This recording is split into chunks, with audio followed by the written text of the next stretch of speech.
Yo, what's going on, everybody? This is Dylan Talk Sports. My name is Dylan. In today's video, what I'm going to be doing is I'm going to be kind of talking about my top 5 teams that I believe can make a big leap in the next season. Now, let me explain kind of what I mean. As you look at last season, look at 2023-2024 season, you kind of look at some teams that maybe sucked or maybe they weren't doing too good.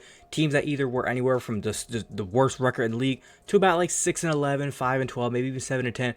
Teams that can maybe make a leap this year that you were looking at them, you're going to say, man, they're not going to be that good. Maybe, and in my eyes, I see it as they're going to surprise some people this season. I have these teams kind of ranked from 5, 4, 3, 2, and 1, and this is my opinion. So just first things first, this is my opinion on where I rank these teams and what teams I selected to choose. And I also do have 2 honorable mentions, so I'm going to name the honorable mentions first, and then I will get into the top 5 list. But I'm going to go ahead and get straight into this. So if you're going to enjoy it, as always, make sure you're going to drop a like on this video. Be very much appreciated if you do so. But without further ado, let's get into it.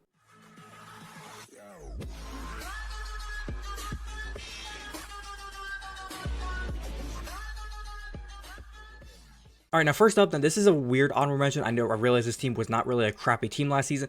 I'm putting the Houston Texans up here, and for one reason only. It's because I feel like last season, everybody just like did not see them coming. This would have been like a number 1 team for me last season if I would have said them, for them going from just being the crappiest team in the league to going to the divisional round of the playoffs. But I put them on this list as an honorable mention only for the reason because I feel like they are going to go to the AFC title game this year. I think CJ Stroud, DeMeco Ryans, that team, they're going to the AFC Championship game. Now, are they going to face the Cincinnati Bengals or the Kansas City Chiefs? That remains to be seen, but I think they are going to the AFC title game 1000%. And like I said, I put them on this list because I don't want people to get shocked whenever, holy fuck, they're in the AFC title game. How the fuck this happened? I'm telling you, CJ Stroud, DeMeco Ryans, that Texas organization, they're coming. My next honorable mention is the Tennessee Titans. Now, I put them on this list because of 2 reasons. Number 1, I couldn't really put them on the top 5 because I don't see them going like as far as being like a team that's going to go possibly make the playoffs this season. I think they're going to be a good team, though. The second reason why I put them on here is because, like I said, I think they're going to be a pretty good team.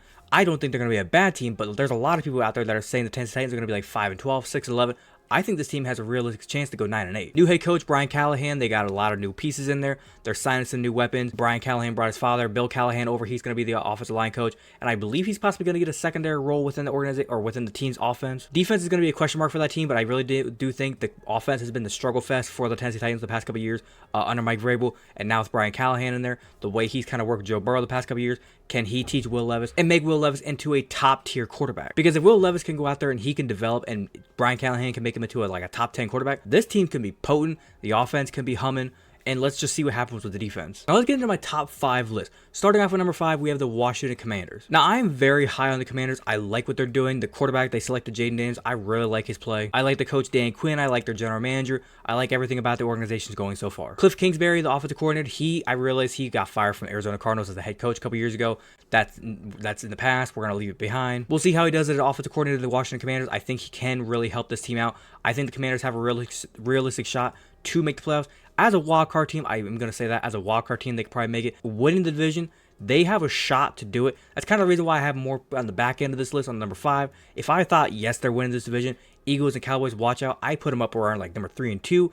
But I do think number 5 is a good spot for them. They're making the playoffs this season. I'm willing to probably maybe bet money on it. But like I said, number 5 is a good spot. The defense is going to have to get a rebuild this season. We'll see kind of how they look in the 2024 season.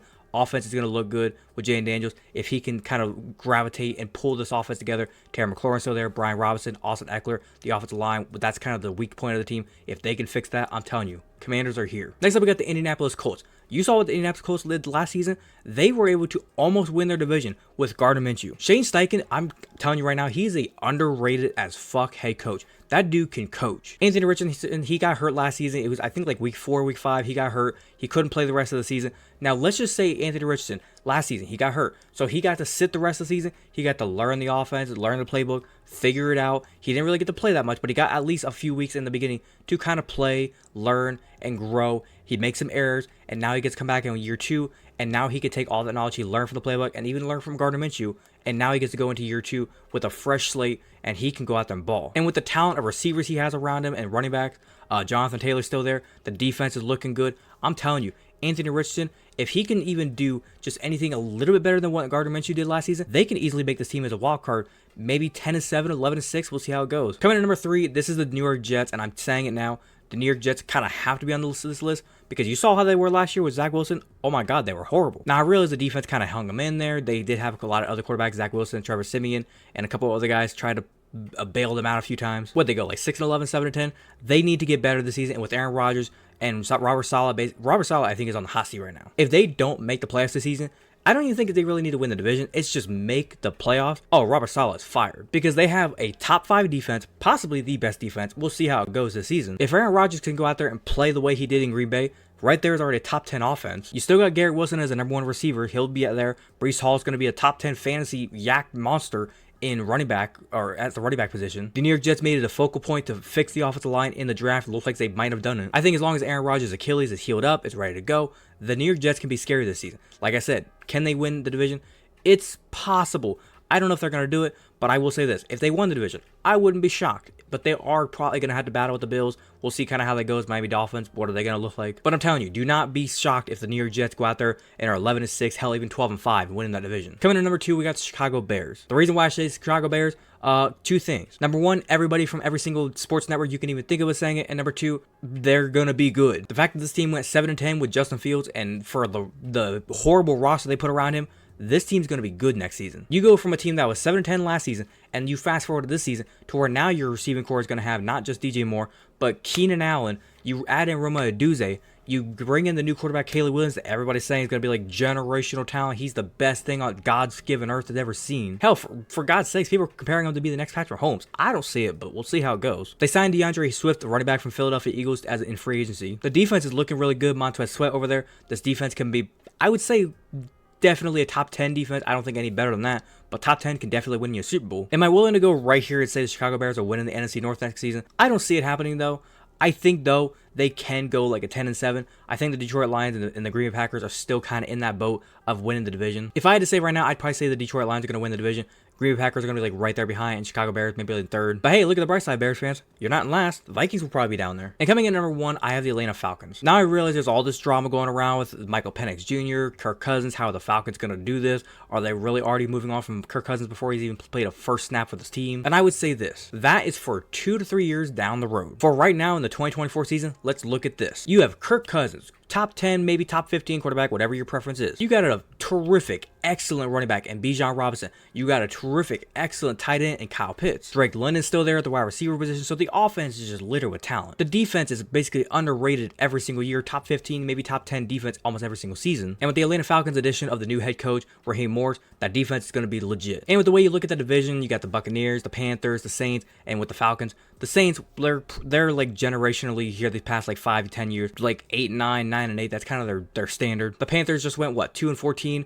and with Bryce Young, we'll see kind of how he goes. I think Panthers fans, you'd be happy to go at least like 6-11 next season. And the Buccaneers, you just won last year the division with going what 8-9, 9-8, whatever it was, 10-7. I forget what it was, but hell, even that 10-7, that's not gonna cut it these days. Let's face it, you're in the worst division in football, the Atlanta Falcons. You have no excuses. You can win that division, and if you win that division, most likely you get the chance to play either the Philadelphia Eagles or the Dallas Cowboys, whoever doesn't win the NFC East. And hey, Kirk Cousins, you always get joked on about how you can't win playoff games, you never can do it. With this Atlanta Falcons team, you should be able to win playoff games with this team. And I'm telling you now, if you can beat either the Eagles or the Cowboys in the Atlanta Falcons Stadium in Mercedes-Benz, and you can advance the division round, I'm telling you right now, this Atlanta Falcons team, maybe they can go to the NFC Championship game. But that's going to wrap it up. That's my top 5 teams, like I said, that I think can go far and could surprise a lot of people in the 2024 NFL season. Like I said, these are my teams. These are my opinions. So if you disagree with them, that's okay. That's your choice. Just a little quick review. We got the honorable mentions, like I said, with the Texans and the Titans. Number 5, the Commanders. We got the Colts, the Jets, and the Bears, and the Falcons at 5, 4, 3, 2, and 1. But other than that, I think I'm going to wrap it up there.